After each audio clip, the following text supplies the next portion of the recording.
O SB Record abre espaço para as eleições 2018. Agora, ao vivo, a sexta entrevista com os candidatos à presidência da República. O voto na Record.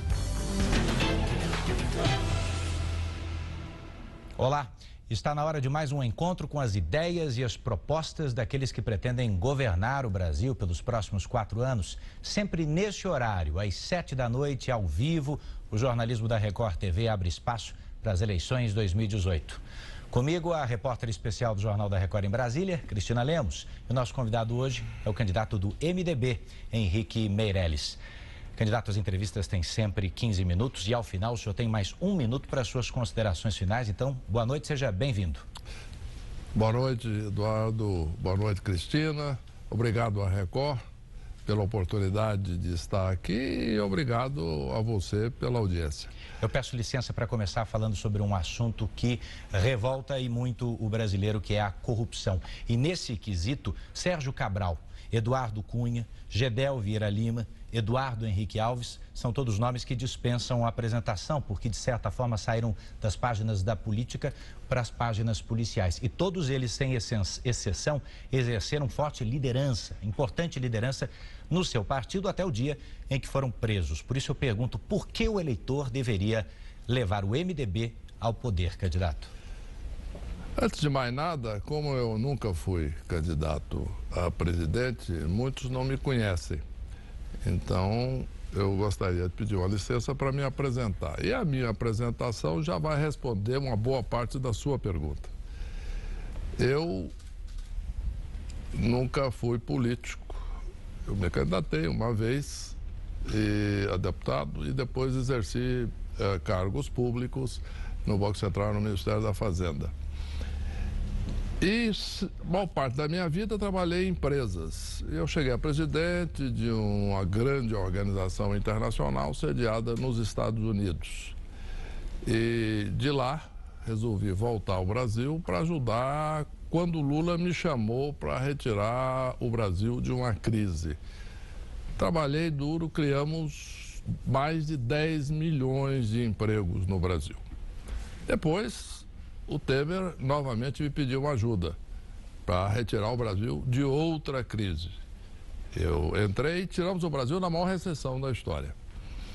Eu aceitei porque eu acredito que o Brasil não se divide entre aqueles que gostam do Lula e quem não gosta do Lula, quem gosta do Temer não gosta do Temer, ou quem gosta do FHC não gosta do FHC. Eu acho que o Brasil se divide entre aqueles que trabalham para ajudar o país quando o Brasil precisa e aqueles que não trabalham. Finalmente, eu gostaria de enfatizar que eu sou ficha limpa. Eu até estou querendo fundar um movimento, é o movimento do sem processo. Em relação à questão de que existem vários líderes do meu partido que estão respondendo processos, acusações ou já com sentença, é a mesma situação de diversos partidos. É o caso de todos os grandes partidos brasileiros que têm líderes que estão presos, situação evidente, né? O grande líder do PT preso, do PSDB, tem gente. Então, todos os grandes partidos brasileiros estão passando por esse processo. Agora, eu acredito que o Lava Jato é importante para o país. E nós estamos entrando agora numa nova fase da história brasileira, uma fase onde está se recuperando cada vez mais a credibilidade dos governantes. Eu acho que o Lava Jato tem um papel muito importante nisso. E o que interessa, e que é a minha mensagem, é o meu histórico e o fato de que eu sou ficha limpa. Mesmo assim, aparentemente, a sua campanha parece que se ressente da proximidade que o senhor tem com o governo. O senhor é o candidato do governo? Eu sou o candidato da minha história. Da mesma maneira que eu não sou o candidato do Lula, porque eu trabalhei 8 anos com Lula. Eu não sou o candidato do Temer, porque eu trabalhei 2 anos no governo que ele é presidente.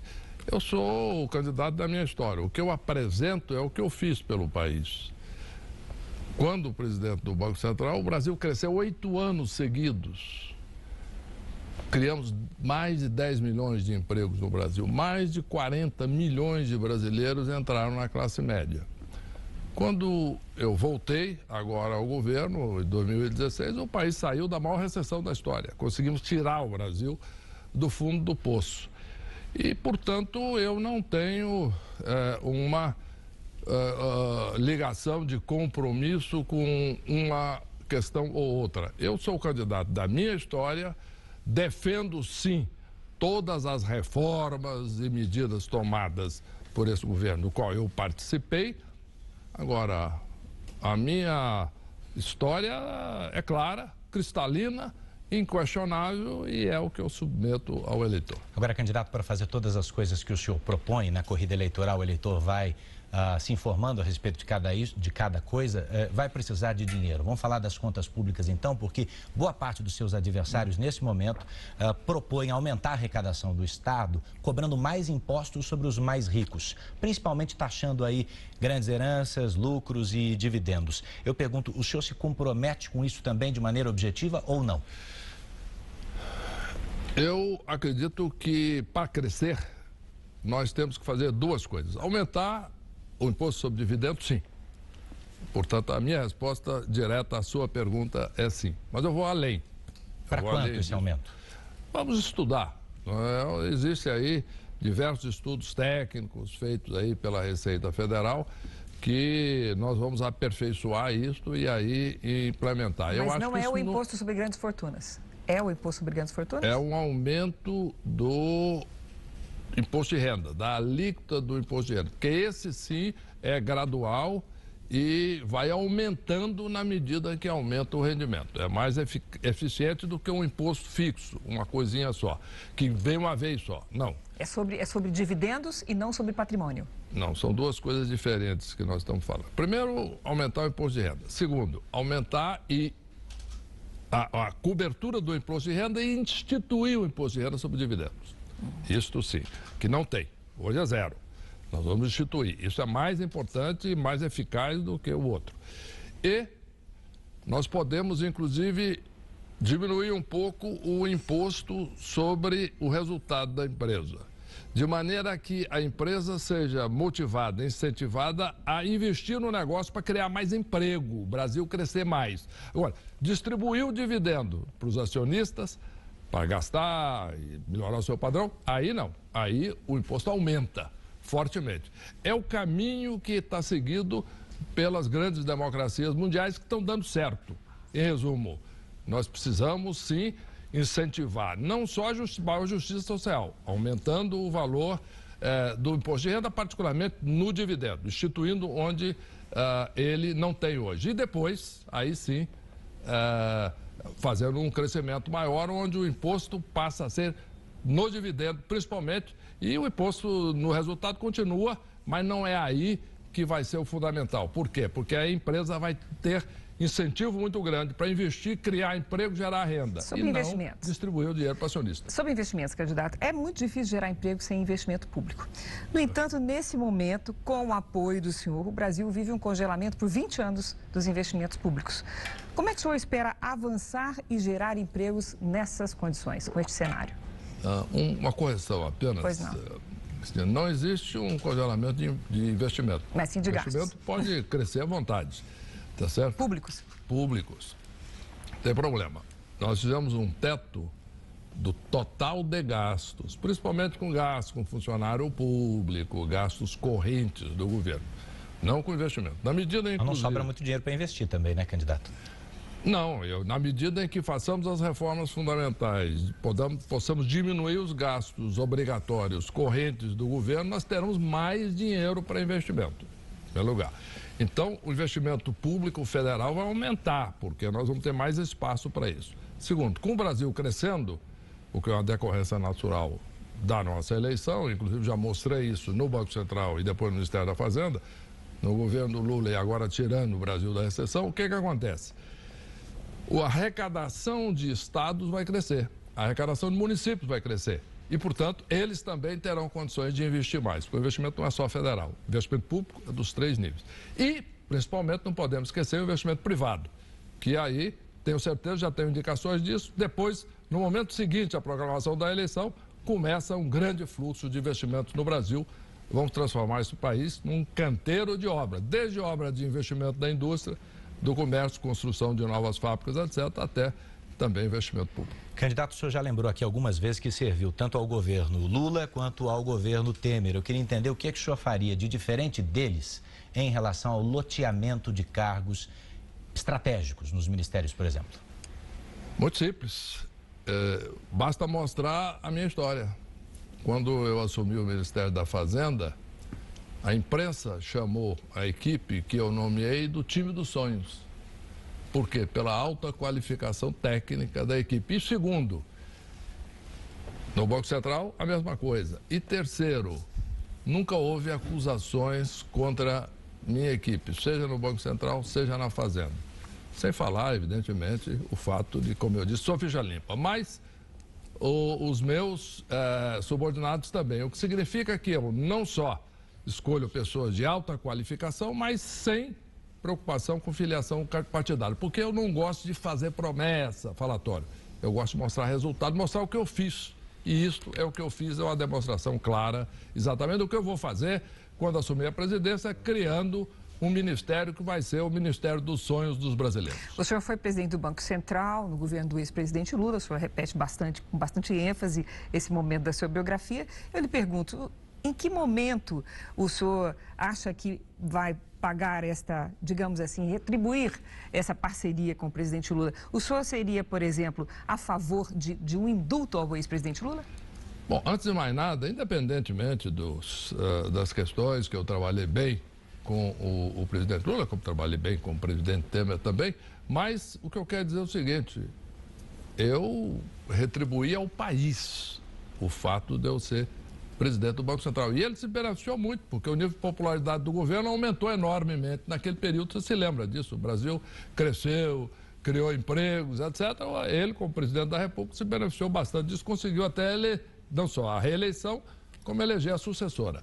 Portanto, isso é um assunto resolvido. O que eu vou tomar de decisão ou não, vamos analisar corretamente, olhando todos os aspectos da questão, como eu sempre faço. Eu não tomo decisão de véspera. Eu tomo decisão uma vez no cargo, não só essa, como decisões de nomeação e todas as decisões importantes do governo. Mas o senhor é a favor do perdão judicial?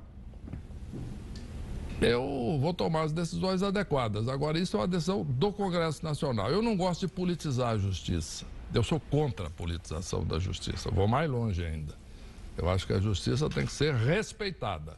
Não acredito que nós devamos politizar. Se alguém que eu goste ou sou do meu partido está sendo acusado, eu quero um tratamento. Se for adversário, eu quero outro tratamento. Não. Eu sou a favor de uma justiça respeitada e que aplique a lei. Esta é a minha visão.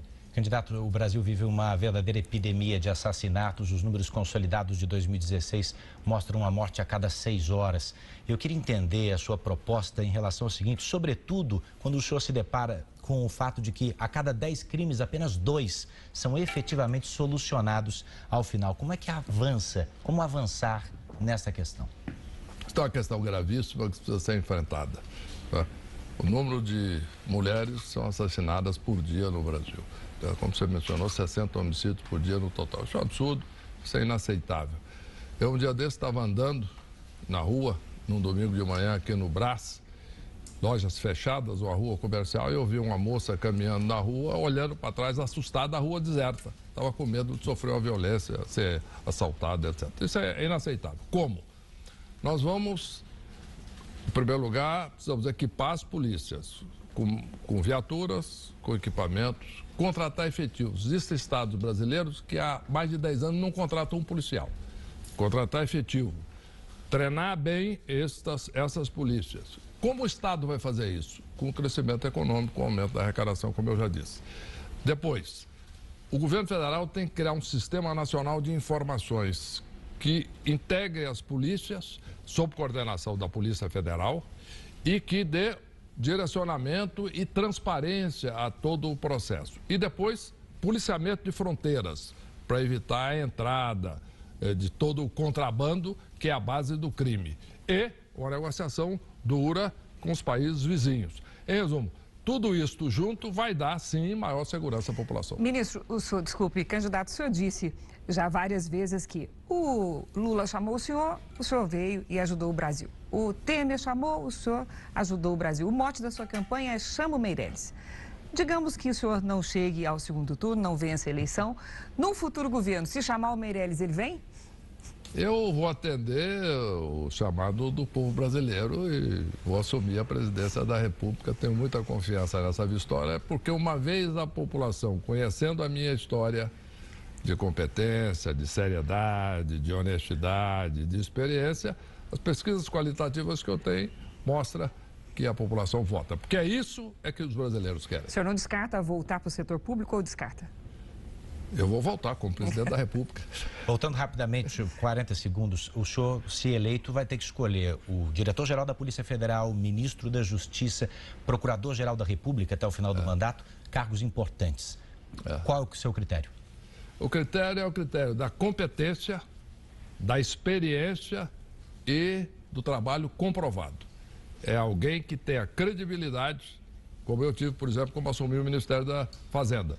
A economia começou a recuperar imediatamente só com o anúncio da minha nomeação. Isso aconteceu no Banco Central também, se lembram disso. Isso vai acontecer também com os cargos não só do Judiciário, do Ministério Público, mas também de segurança. O nível de confiança da população vai aumentar porque os nomes serão nomes consagrados e de experiência comprovada e de alta reputação. A partir desse instante, o senhor tem 1 minuto para suas considerações. Pois não. Eu gostaria de, em primeiro lugar, agradecer a vocês e principalmente agradecer a você, telespectador, que provavelmente não me conhece, exatamente porque eu nunca fui candidato a presidente da República. Mas eu tenho uma história de trabalho duro e de competência. Trabalhei em empresa durante muitos anos. Fui o único brasileiro que atingiu a presidência de uma grande instituição financeira global nos Estados Unidos. Mas voltei ao Brasil para ajudar. Quando o Lula me chamou, eu vim ao Brasil e ajudei o país a criar 10 milhões de empregos. Depois eu fui chamado de novo pelo Temer, voltei e ajudei o Brasil a sair da recessão.